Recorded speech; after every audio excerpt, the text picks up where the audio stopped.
नमस्कार दोस्तों, स्वागत है आपका कक्षा 10 सामाजिक विज्ञान की महत्वपूर्ण क्वेश्चन आंसर सीरीज में। दोस्तों, इससे पहले हम लगभग 17 अध्याय तक कंप्लीट कर चुके हैं जी। अब हम 18 अध्याय की क्वेश्चन आंसर पढ़ रहे हैं। इसमें कौन कौन से इंपॉर्टेंट क्वेश्चन हैं वो हम सब देखेंगे, ठीक है। और ये हम इसी वीडियो में लगभग पूरे अध्याय कंप्लीट कर देंगे, यानी कि हमारी सामाजिक विज्ञान के लास्ट जितने भी चैप्टर बचे हैं वो इसी वीडियो में कंप्लीट कर देंगे। तो इसको पूरा ध्यान से देखना और लास्ट तक देखना। मैं सभी इंपॉर्टेंट सवाल आपको बताऊंगा। तो देखिए, पहले इसका रिकॉर्ड देख लेते हैं। यानी कि इसमें ब्लू प्रिंट में कितना दे रखा है कि कितने नंबर का पूछा जाना है। तो इसमें से टोटल 2 नंबर का पूछा जाना है। क्या पूछा गया पिछली बार एक एक नंबर के 2 ओटी पूछे गए इसमें से, ठीक है। यानी कि इसमें से क्वेश्चन नहीं पूछा गया था, ओटी पूछी गई थी। तो आप इसी बेस पर थोड़ा सा देख लीजिए। ये ओटी है इसकी, ठीक है। देख लीजिए जी, इसमें दे रखी हैं। और मैं जो भी बताऊंगा कि जो कौन सी पूछी गई थी 2023 में, तो वो भी बता दूंगा, ठीक है। आप इनको देखते जाइए थोड़ा सा। मैं पढ़ के नहीं बता सकता क्योंकि इतना वक्त नहीं रहता है। आपको देखते जाना है। देखिए, 2023 में कौन सा पूछा गया था जी, ठीक है। औसत आय को खालिस्तान आय भी कहा जाता है, यानी कि प्रति व्यक्ति आय कहा जाता है। और ये 2022 में पूछा गया, भारत में सर्वाधिक साक्षर वाला राज्य कौन सा है, तो केरल है, ओके। और ये बाकी सभी के आंसर दे रखे हैं। ये आपके 77 हैं और इनके आंसर इधर है जी।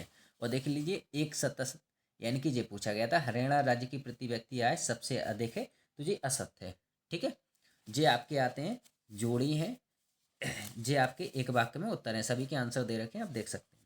अगर इसमें से क्वेश्चन कोई पूछने की संभावना है तो वो 2-3 क्वेश्चन है जो मैं आपको बता दे रहा हूँ। पहला तो ये है, शिशु मृत्यु दर क्या है, तो ये इसका आंसर दे रखा है, आप इसको लिख सकते हैं, ठीक है। नेक्स्ट अगला क्वेश्चन देख, अगला अध्याय है हमारा 19, ठीक है। इसका रिकॉर्ड देखते हैं थोड़ा सा। तो टोटल इसमें से 4 नंबर का पूछा जाना है। कितने का? 4 का। और पिछला पूछा जाए तो इसमें से एक एक नंबर की 3 आए थे और 2 नंबर का एक, यानी कि पिछली बार अगर टोटल की बात करें तो 5 नंबर का पूछा गया था इसमें से। तो इस बार लेकिन 4 नंबर, यानी कि एक नंबर कम कर दिया गया इसमें, ठीक है। चलिए, उसी आधार पर हम देखते हैं थोड़ा सा इसको। आप इसकी ओटी पढ़ लेना। मैं जो परीक्षा अध्ययन में से बताता हूँ, आप तो अगर आपके पास परीक्षा अध्ययन है तो उसमें से आप पढ़ सकते हैं, ठीक है। ये देखिए, आपके बहुविकल्पीय क्वेश्चन है, ठीक है। आप इनका स्क्रीनशॉट लेते जाइए। ये इनके सभी के आंसर दे रखे हैं। और ये आपके हैं खालिस्तान। देख लिए, 2023 में आपका ये वाला पूछा गया था, ठीक है। तृतीय क्षेत्र को खालिस्तान क्षेत्र भी कहा जाता है, तो सेवा क्षेत्र कहा जाता है। ये इसका आंसर दे रखा है, ठीक है। चलिए, सभी के आंसर दे रखे हैं। अब आते हैं इधर 77 हैं। ये सभी के आंसर दे रखे हैं। 1 2 77 ये पूछा गया था कि मनरेगा कानून 2005 से लागू किया गया, तो सत्य है ये, ठीक है। चलिए, ये आंसर आपकी सही जोड़ी हैं और ये आपके एक वाक्य में उत्तर है। 2023 में ये वाला पूछा गया था, उस प्रक्रिया को क्या कहते हैं जिसमें लोग ग्रामीण क्षेत्रों से शहरों की ओर पलायन करते हैं, तो इसको कहते हैं आंतरिक प्रवास, ठीक है। यानी कि एक ही देश में एक जगह से दूसरी जगह विस्थापन होना, उसको आंतरिक प्रवास कहा जाता है, ठीक है। अब इसके 2-2 नंबर वाले क्वेश्चन देखते हैं।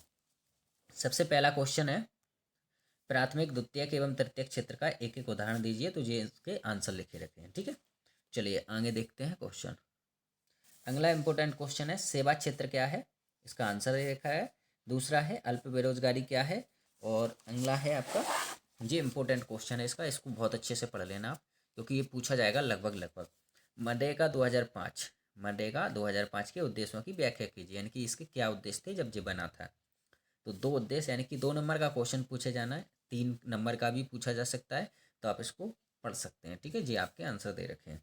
अगला क्वेश्चन है, अर्थव्यवस्था के प्राथमिक एवं द्वितीयक क्षेत्र को उदाहरण की सहायता से समझाइए, तो ये आपका प्राथमिक क्षेत्र दे रखा है, ठीक है। 2023 में पूछा भी गया है जी, ठीक है। और ये आपका द्वितीयक क्षेत्र भी दे रखा है, ठीक है। तो इसका आंसर आप कर सकते हो। नेक्स्ट आता है, खुली बेरोजगारी एवं प्रच्छन्न बेरोजगारी में कोई 2 अंतर लिखिए, तो ये दे रखे हैं आपके आंसर, ठीक है। इसको आप पढ़ सकते हो, इंपॉर्टेंट है क्वेश्चन, ठीक। और नेक्स्ट इंपॉर्टेंट क्वेश्चन है इसका, तृतीय क्षेत्र अन्य क्षेत्रकों से कैसे भिन्न है, उस उदाहरण से समझाइए, व्याख्या कीजिए। तो देख लीजिए, 2023 में भी आया जी, 2 नंबर में आया, और ये, ठीक है। इसको आप पढ़ सकते हो। ये आंसर दे रखा है आपको, थोड़ा सा आंसर इधर है, देख लीजिए, ओके। चलिए, अब आता है हमारा 20 अध्याय।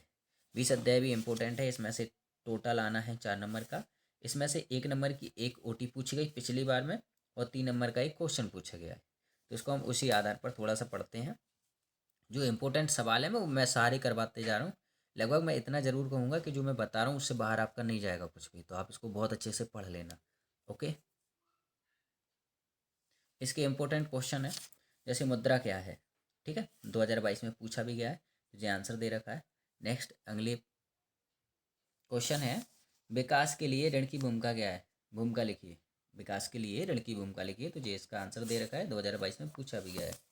अगला क्वेश्चन है, चेक द्वारा भुगतान कैसे होता है, चेक द्वारा भुगतान कैसे होता है, तो ये आंसर दे रखा है आपका, ठीक है, इसको कर सकते हैं। इसके इम्पोर्टेंट क्वेश्चन है, इधर देख लीजिए। गरीबों के लिए स्वयं सहायता समूहों के संगठनों के पीछे मूल विचार क्या है, अपने शब्दों में व्याख्या कीजिए। स्वयं सहायता समूह होते हैं जो लोगों की मदद से इनके लिए बनाए जाते हैं, महिलाओं के लिए छोटे छोटे समूह बनाए जाते हैं। इनमें से क्या होता है, ऋण दिया जाता है ना, आपस में मिलकर जो समूह बनाए जाते हैं उनमें धन इकट्ठा किया जाता है, ठीक है। तो इसके 3 आपको उद्देश्य लिखना है, ठीक है। चलिए, अब जो इम्पोर्टेंट क्वेश्चन है इस पार्ट का, एटीएम क्या है स्पष्ट कीजिए। ऑटोमेटेड टेलर मशीन, इसका फुल फॉर्म है जी, और जी इसका आंसर दे रखा है। तो आप इसको स्क्रीनशॉट ले सकते हो या आप वीडियो को रोक के लिख सकते हो, ठीक है। अगला इंपॉर्टेंट क्वेश्चन है, केंद्रीय बैंक से आप क्या समझते हैं, इसके प्रमुख कार्य संक्षेप में बताइए। 2023 में पूछा भी गया जी इस नाम से, भारतीय रिजर्व बैंक के 3 कार्य लिखिए, ठीक है। तो इस तरीके से जी आंसर दे रखा है, आप पढ़ सकते हो उसको। ओके, अगला मोस्ट क्वेश्चन है आपका, मांग जमा क्या है, इसकी प्रमुख विशेषताओं का उल्लेख कीजिए। तो ये आपका आंसर दे रखा है, बहुत इंपॉर्टेंट क्वेश्चन है, इसको बहुत अच्छे से आप पढ़ लेना। ओके, चलिए आगे बढ़ें। अगला इंपॉर्टेंट क्वेश्चन है, वो बहुत ही ज़्यादा, ये समझ लो ये क्वेश्चन लगभग 95% चांस है यही आएगा क्वेश्चन इस पार्ट से। मुद्रा के प्रमुख कार्यों की व्याख्या कीजिए। तो देख लीजिए, इसके जो प्रमुख कार्य हैं, विनिमय का माध्यम, दूसरा मूल्य का मापक, तीसरा मूल्य संचय का आधार, चौथा मूल्य का हस्तांतरण। ये आपका आंसर दे रखा है, आप इसको कर सकते हो, 3 कर लेना आप, 3 ही पूछे जाएंगे तो आप 3 कर लेना। ओके, कोई से भी। अब अगला अध्याय आता है हमारा 21, वैश्वीकरण और भारतीय अर्थव्यवस्था, ठीक है। चलिए इसको देखें। देखिए इसमें टोटल 3 नंबर का आना है, और पिछला अगर बात करें तो 1 नंबर का 1 पूछा गया, 2 नंबर का 1 पूछा गया। तो इसमें से 1 नंबर की ओटी पूछी गई है, वो 2 नंबर का एक क्वेश्चन पूछा गया। तो हम 2-2 नंबर के जो इंपॉर्टेंट क्वेश्चन है उनको देखते हैं, ठीक है। पहले आप इसका अगर ओटी आप देखना चाहो तो इसका देख सकते हैं, आप इसका स्क्रीनशॉट ले लीजिए, ठीक है। देख लीजिए, जो आंसर दे रखे हैं, और जो आपके खाली स्थान है, ठीक है, खाली स्थान के भी आंसर दे रखे हैं, जो 2023 में पूछा गया था। बड़ी कंपनियों को खालिस्तान कहते हैं, बहुराष्ट्रीय कंपनियां कहते हैं। ये आपके 70 दे रखे हैं, ये आपकी हैं जोड़ी, ठीक है, और ये आपका दे रखे हैं एक वाक्य में उत्तर। अब आते हैं 2-2 नंबर के क्वेश्चन। बहुराष्ट्रीय कंपनियों से आप क्या समझते हैं, इंपॉर्टेंट क्वेश्चन है। और नेक्स्ट है, वैश्वीकरण से किस उपभोक्ता वर्ग को अधिक लाभ हुआ है, ठीक है, ये आंसर दे रखा है। अगला क्वेश्चन है, किन उद्योगों पर वैश्वीकरण का बुरा प्रभाव पड़ा है, यानी कि कुछ जो अपने, ठीक है, लोकल उद्योग होते हैं उन पर ज़्यादातर बुरा प्रभाव पड़ता है। नेक्स्ट है, श्रम विभाजन क्या है। और अगला है, ऐसी भारतीय कंपनियों के नाम बताएं जिन्होंने विश्व स्तर पर अपने क्रियाकलापों का प्रसार किया, ठीक है। और 2 बहुराष्ट्रीय कंपनियों के नाम लिखना है, 2023 में पूछा गया है। तो टाटा मोटर्स, इन्फोसिस, आप बहुत सारे लिख सकते हो, रिलायंस वगैरह, ठीक है। अगला क्वेश्चन है, वैश्वीकरण से क्या आशय है, वैश्वीकरण से आप क्या समझते हैं, इसका आंसर आप कर सकते हैं, ठीक है, ये दे रखा है। और नेक्स्ट है, विदेशी व्यापार क्या होता है। तो विदेशी व्यापार क्या होता है, जो आंसर दे रखा है, आयात निर्यात, ठीक है, ये क्वेश्चन। ओके, और अगला है, वैश्वीकरण का प्रभाव एक समान नहीं है, इस कथन को अपने शब्दों में व्याख्या कीजिए। ये देख लीजिए, 2023 में भी पूछा गया, इस तरीके से पूछा गया था, भारत में वैश्वीकरण का प्रभाव लिखिए, ठीक है, इसका आंसर दे रखा है। अगला इंपॉर्टेंट क्वेश्चन है, और ये इस बार पूछा जा सकता है, भारत में चीनी खिलौने के व्यापार पर टिप्पणी लिखिए। हमारे यहाँ जो चीनी होते हैं, जो यानी कि कहें तो जो खिलौने होते हैं बच्चों के, हमारे यहाँ लगभग 70 से 80% खिलौने चीनी से बने हुए होते हैं, मतलब चीन से बने हुए होते हैं, चीन के द्वारा हमारे यहाँ भेजे जाते हैं, ठीक है।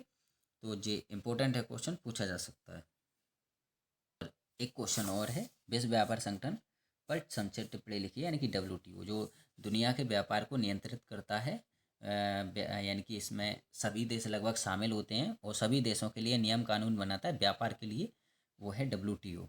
ओके, इसका फुल फॉर्म होता है वर्ल्ड ट्रेड ऑर्गेनाइजेशन, या हिंदी में कहे तो विश्व व्यापार संगठन, इसको आप कर लेना।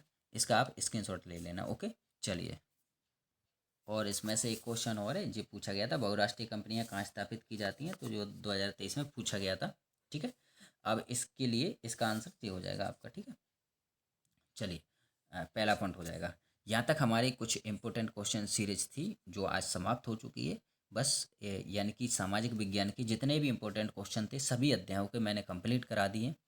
देखिए, मैंने आपके लिए इतना किया है, आप थोड़ा सा अगर चैनल को सब्सक्राइब कर दें, लाइक कर दें, इससे आप हमारी भी मदद कर सकते हैं। ओके, चलिए, धन्यवाद।